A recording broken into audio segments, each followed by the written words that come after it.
Ramadan sebuah solusi untuk keluarga. Selalu ikutkan amalia-amalia ibadah kita untuk anak kita dan juga untuk orang tua kita. Ustaz bilangnya suami dan istri. Kalau yang jomblo, Ustaz? Nah, yang jomblo ya, yang jomblo.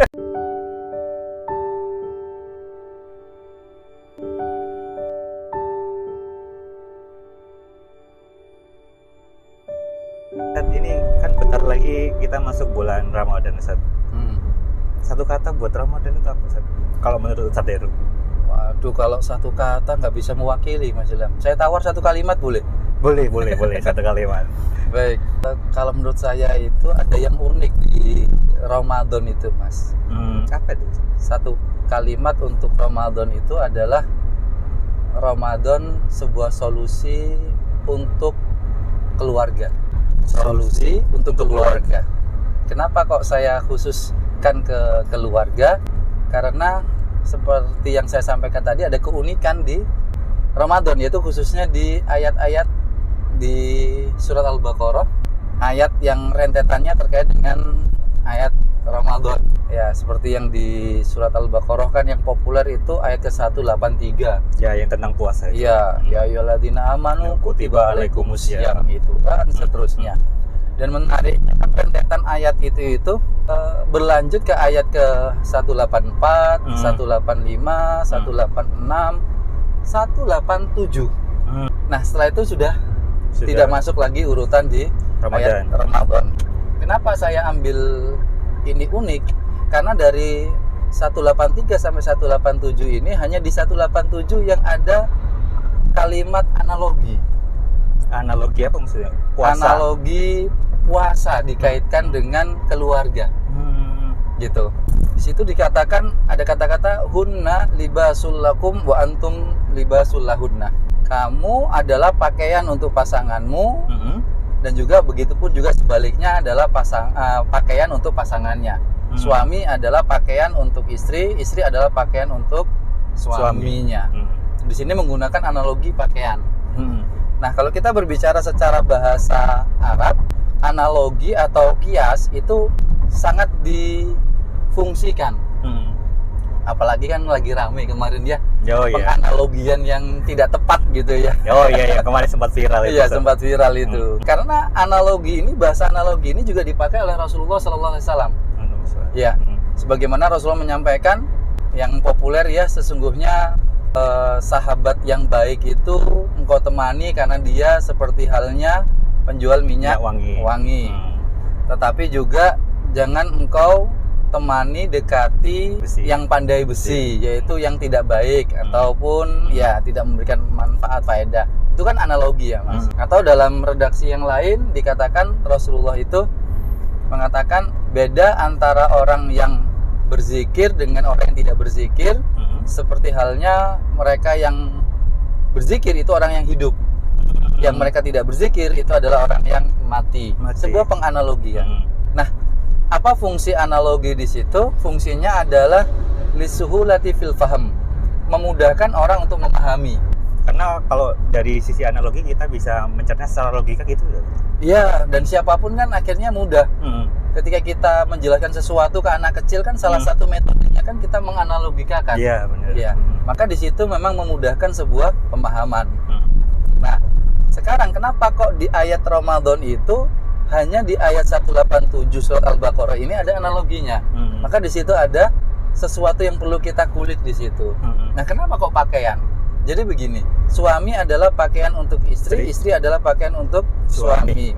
Nah, namanya pakaian itu tidak hanya fungsinya menutup aurat, tidak hanya fungsinya itu perhiasan untuk dilihatkan, dibanggakan dan lain sebagainya. Tapi fungsi awal dari pakaian itu adalah kenyamanan.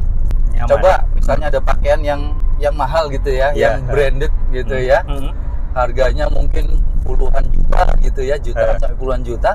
Tapi kalau ada duri di dalamnya, ketika dia memakainya, pasti kan saat itu juga akan dilepas. Iya, benar. Dicari sumber muasal durinya mana, dilepas, baru dia pakai lagi. Maka pakaian itu fungsi awalnya sebenarnya pada wilayah kenyamanan ketika memakai. Jadi suami itu diminta memberikan kenyamanan ke istri, istri diminta memberikan kenyamanan ke suami.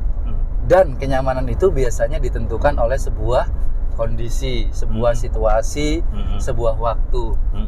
Dan ternyata bulan Ramadan adalah waktu yang paling mensupport untuk kenyamanan suami istri, khususnya dalam keluarga, khususnya saat keluarga itu mengalami sebuah masalah. Di situ adanya sebuah analogi untuk menunjukkan Ramadan adalah waktu momentum yang pas untuk membuat keluarga itu yang sudah nyaman, yang sudah tenang, semakin tenang, semakin harmonis. Tetapi keluarga yang kemudian memiliki masalah, semoga dengan keberkahan Ramadan itu kemudian mendapatkan solusi-solusi dari permasalahannya. Oh ya, mungkin ini karena memang bulan Ramadan kita dianjurkan untuk menahan emosi, nafsu gitu ya. Jadi yang tadinya bertengkar atau apa, jadi bisa menahan diri masing-masing gitu. Iya, karena semua lingkup di bulan Ramadan, baik ibadah, sosial, dan lain sebagainya kan mensupport itu. Coba kita perhatikan dalam konteks yang agak berbeda. Konteks apa itu? Banyak orang jualan. Oh iya. Ya. Dan ternyata semuanya laku loh. Iya. Yang tidak biasa jualan, kemudian jualan, nggak punya pengalaman, ternyata laku. Kenapa laku? Karena banyak orang membeli. Iya. Euforianya, tradisi kita. Jadi interaksi sosial kita itu membawa kebaikan-kebaikan. Lo bayangkan, kita dengan orang yang tidak kita kenal, kita berinteraksi dengan orang yang nggak punya pengalaman, agar kita bisa mengambil makanannya, minumannya, kita beli, kita mengambil manfaatnya, kita loh kok baik sama mereka. Dan mereka baik sama kita. Iya. Masa kita dengan saudara sendiri, keluarga sendiri, masa di momen Ramadan tidak baik. Kita di bulan Ramadan, hablum minallahnya tambah semakin kenceng. Iya. Yang nggak biasa ke masjid sholat isya, sekarang nggak hanya 4 rokaat loh, mau 11 rokaat, 23 rokaat didatengin masjid itu. Ya. Subuh rame biasanya. Subuh rame, bayangkan. Ya, yang nggak biasa baca Quran. Iya. Akhirnya apa? Lapis-lapis keberkahan di bulan Ramadan itu bisa jadi menjadi solusi dari permasalahan itu. Kenapa? Banyak anggota keluarga kita yang baca Quran, dengan itu tiba-tiba Allah hadirkan sendiri solusinya. Anak kita yang mungkin yang dinamis, ya, saya tidak menyebut kata nakal, dinamis, tiba-tiba kok sungkem, minta maaf. Apa itu? Ya karena keberkahan dari sebuah ibadah kita. Maka salah satunya yang sering saya sampaikan, khususnya bagi orang tua ataupun juga untuk anak, selalu ikutkan amalia-amalia ibadah kita untuk anak kita dan juga untuk orang tua kita. Dan itu sebagaimana disampaikan oleh Rasulullah SAW. Qad amiltu li walahum. Dikisahkan nanti ada seorang anak ataukah seorang orang tua yang masuk surga, mencari anaknya, mencari orang tuanya, nggak ada. Kemudian bertanya, di manakah kedua orang tuaku, pasanganku, atau anak-anakku? Maka malaikat menjawab, lam yablughu darajataka. Mereka belum sampai ke derajat surgamu. Lalu ahli surga ini berucap, wahai malaikat, qad amiltu li walahum. Aku sudah melakukan semua amal kebaikan ini, aku ikut sertakan orang tuaku, aku ikut sertakan anakku. Apa yang terjadi? Maka kemudian Allah alhiquhum, maka kumpulkan mereka semuanya jadi satu, menjadi ahli surga. Maka itulah yang disebut dengan keberkahan-keberkahan, Mas Ilham, terkait dengan amal ibadah di bulan Ramadan yang Masya Allah tentunya pahalanya, keistimewaannya yang sungguh tidak bisa ternilai dengan logika kita. Seperti itu. Lah itu tadi kan Ustadz bilangnya suami dan istri. Kalau yang jomblo? Nah, yang jomblo ya, yang jomblo. Karena jomblo ini kan juga termasuk anggota keluarga ya. Oh iya. Jomblo ngekos lagi gitu. Jomblo ngekos lagi dan dia statusnya tetap anak kan ya, keluarga. Jadi berbicara tentang analogi yang tadi itu, kalau saya lebih, kalau untuk anak-anak yang single, saya tarik mundur sedikit ke belakang satu ayat. 186-nya, Mas. Ya. Di situ ada yang unik juga ayat ini, ayat tentang doa. Dan itu sama sekali nggak ada redaksi Ramadannya. Kalau 183 ada redaksi Ramadannya. Kutiba alaikumusiyam. Nanti kemudian 184 juga ada tentang orang yang uzur. 185 ada tentang Al-Quran diturunkan di bulan Ramadan. Nah, 186 ini tidak ada Ramadannya, Mas. Semuanya tentang doa. Wa idza sa'alaka ibadi anni fa inni qarib ujibu da'watad da'i idza da'an, dan seterusnya. Nah, kenapa kok doa ini berdiri di tengah-tengah ayat Ramadan? Maka kalau untuk yang jomblo-jomblo, Makanya perbanyak list doa. Oke. Karena ada keistimewaan di situ. Analoginya gini, Mas.